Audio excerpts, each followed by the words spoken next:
Hai guys, ketemu lagi dengan aku di channel Lady Din. Semoga kalian semua dalam keadaannya sehat dan bahagia. Kali ini aku mau membahas satu kisah tentang seorang wanita yang mempunyai pacar yang obsesif. Bagaimana kisah lengkapnya? Tanpa basa-basi lama-lama, kita langsung masuk ke ceritanya ya. Sebelumnya jangan lupa untuk subscribe dulu channel ini dan nyalakan lonceng notifikasinya supaya kalian tahu video terbaru dari aku.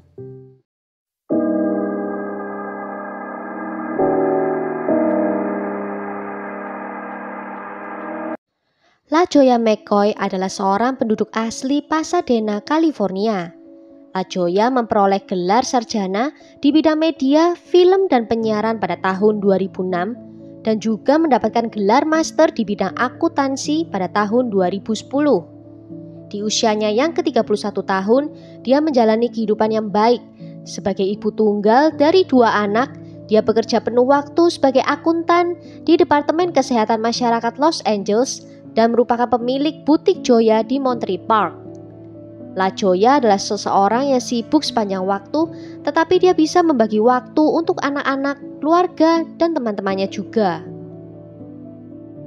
Keluarganya melaporkan kehilangan LaJoya ke polisi pada tanggal 12 Juni setelah dia tidak muncul pada janjinya untuk menjemput saudara perempuannya di stasiun bis.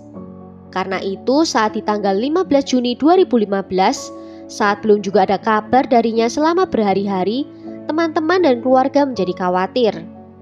Ketika orang-orang mencoba untuk menghubungi LaJoya di tempat kerja, rekan kerjanya menjelaskan bahwa dia tidak muncul dan melewatkan beberapa pertemuan penting. Kabar terakhir kali yang terdengar dari LaJoya adalah di tanggal 9 Juni di malam hari. Di tanggal 15 itu, Departemen Kepolisian Monrovia menanggapi panggilan untuk pemeriksaan kesejahteraan di kediaman LaJoya di West Olive Avenue. Polisi menemukan kediamannya dalam keadaannya mencurigakan. Mereka segera menelpon untuk mendapatkan surat perintah penggeledahan kediaman itu dan meminta bantuan dari sheriff untuk ikut mengusut kasus ini yang awalnya dikira kasus orang hilang. Keesokan harinya, polisi menemukan mobil Toyota Camry Silver dari LaJoya di West Cypress Avenue, sekitar 1 mil jauhnya dari apartemennya, dan di dalamnya mereka menemukan tubuh LaJoya dalam keadaan tak bernyawa. Tubuh itu ditutupi dengan selimut. Laporan dari otopsi menunjukkan kalau LaJoya meninggal karena lehernya ditekan dengan kuat menggunakan tali, juga ada beberapa luka akibat benda tajam. Di hari saat LaJoya meregang nyawanya, saat itu kedua anaknya tinggal di rumah ayahnya selama seminggu. Mereka tampak tidak keberatan dengan pengaturan tempat tinggal mereka itu, terutama mengingat mereka berdua mengira akan bertemu ibu mereka beberapa hari kemudian. Tetapi mereka tak tahu kalau dunia mereka akan terbalik. Ibu mereka hilang dan ditemukan meninggal, dan bahkan pelakunya adalah orang terdekat mereka sendiri.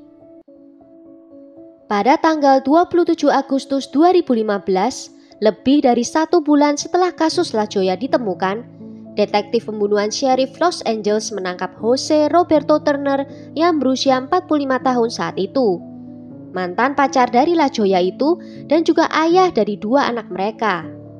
LaJoya Camille McCoy dan Jose Roberto Turner mulai berkencan pada awal tahun 2000-an. Ketika itu usia LaJoya masih 20 tahun. Mereka lalu tinggal bersama selama sekitar lebih dari 1 dekade, dan mereka berpisah 2 tahun sebelum kejadian mengerikan itu terjadi. Mereka memiliki 2 anak bernama James dan Savannah yang usianya terpaut 4 tahun. Walaupun hubungan mereka tidak sampai ke jenjang pernikahan, hubungan mereka tetap berlangsung baik seperti sahabat. Mereka juga berbagi hak asuh anak-anak mereka dan memiliki jadwal sedemikian rupa sehingga anak-anak bisa tinggal dengan mereka secara bergantian tiap minggunya. LaJoya dan Jose bertekad tidak mau memisahkan anak-anak mereka yang masih kecil itu. Setelah tubuh LaJoya ditemukan, teman-teman dan keluarganya sadar kalau LaJoya akhir-akhir ini merasa khawatir karena ada beberapa hal aneh yang kerap terjadi kepadanya. LaJoya pernah bercerita suatu kali ban mobilnya dirobek. Tukang ban mengatakan kalau itu sengaja dilakukan. Dan itu kejadiannya lebih dari sekali. Juga pernah waktu dia pulang dari pergi, dia merasa seolah-olah ada seseorang yang masuk secara diam-diam ke apartemennya. Dan juga dia menyadari kalau beberapa dokumen pentingnya hilang.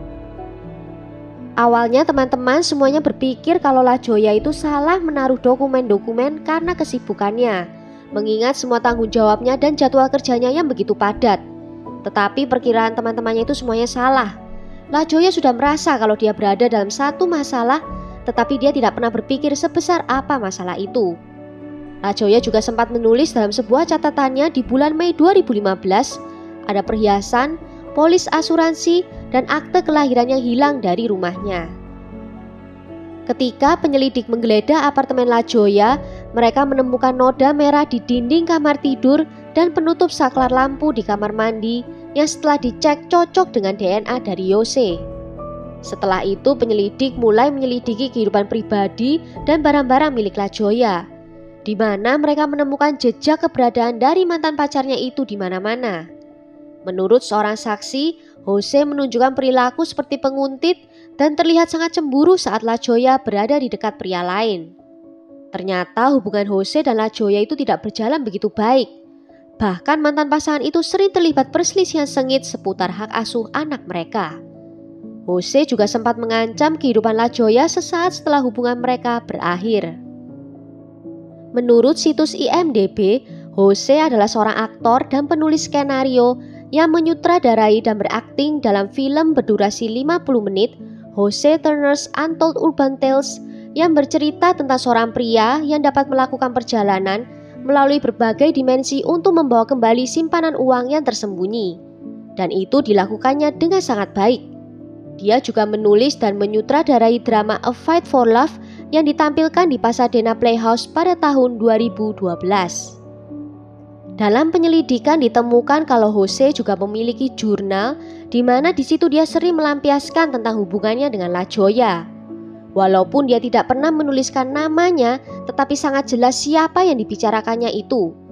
Jose menulis kalau LaJoya adalah seorang wanita yang jahat. Dan dalam jurnal itu juga ditemukan satu tulisan yang mengekspresikan kemarahannya kepada LaJoya. Dan juga menulis kalau dia ingin menghabisi nyawa dari LaJoya. LaJoya pasti merasakan hal itu dan memberitahu Jose kalau sampai dirinya terbunuh pasti Jose lah pelakunya. Jose pun menulis lagi dalam jurnalnya, siapa yang menyangka kalau dia bisa meramal nasibnya sendiri. Ketika keluarga LaJoya dan para penyelidik sedang mencarinya, Jose malah menolak untuk bekerja sama membantu dengan cara apapun yang justru malah menunjukkan rasa bersalahnya itu. Oleh karena itu ketika bukti forensik dikumpulkan dari TKP dan dari bawah kuku LaJoya ditemukan DNA dari Jose, polisi menjadi tidak kaget lagi. Jose pun segera ditangkap dan didakwa dengan pembunuhan tingkat pertama. Dia ditahan tanpa jaminan sampai kasusnya dibawa ke pengadilan.